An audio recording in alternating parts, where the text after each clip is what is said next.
Hello, and welcome to Prentice's Echoes. Let's be honest, if someone recorded your internal monologue and played it back to you, you'd probably be shocked. You'd never speak to a friend the way you speak to yourself. That constant commentary, the criticism, the doubt, the judgment, is the inner critic, and it's the number one block to achieving peace and success. The inner critic isn't an accurate reflection of reality, it's a survival mechanism built on old fears and past failures. Today, we're going to silence that unseen bully. I'm giving you the 3 concrete steps to rewire your negative self-talk, separate your identity from the noise, and establish an empowering internal voice. It's time to choose kindness over cruelty.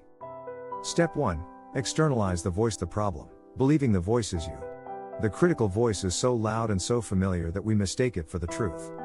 We believe that when it says, "You're going to fail," that thought belongs to our core identity. As long as the voice is internalized, you cannot fight it because you are fighting yourself. The action, the separation protocol. The first step is to externalize the voice. You must create a radical separation between the witness, your true self, and the critic, the thought pattern. Concrete action, acknowledge and label. The moment you hear a critical thought, for example, "You're so lazy," pause and consciously label it. That is the critic.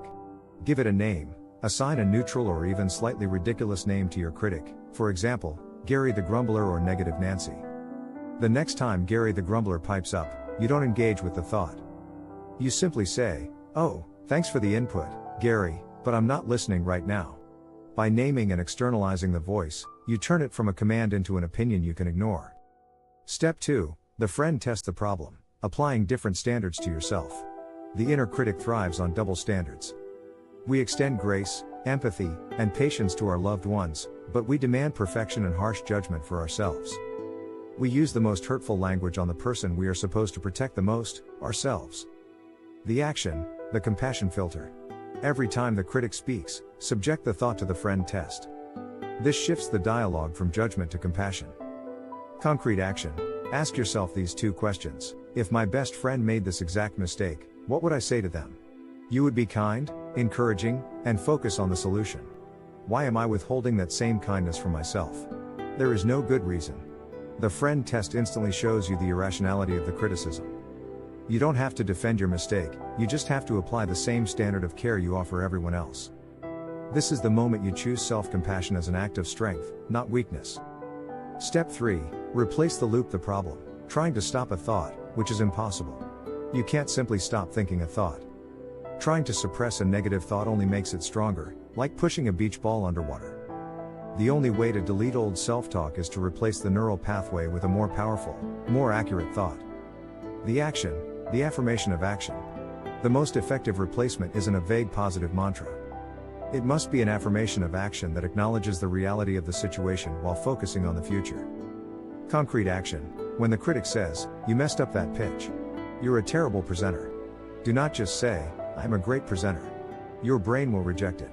To use an affirmation of action, "I messed up the pitch, and I am learning. I am a person who improves by taking action." This replacement acknowledges the mistake, the reality, and immediately pivots to your identity of growth, the desired future.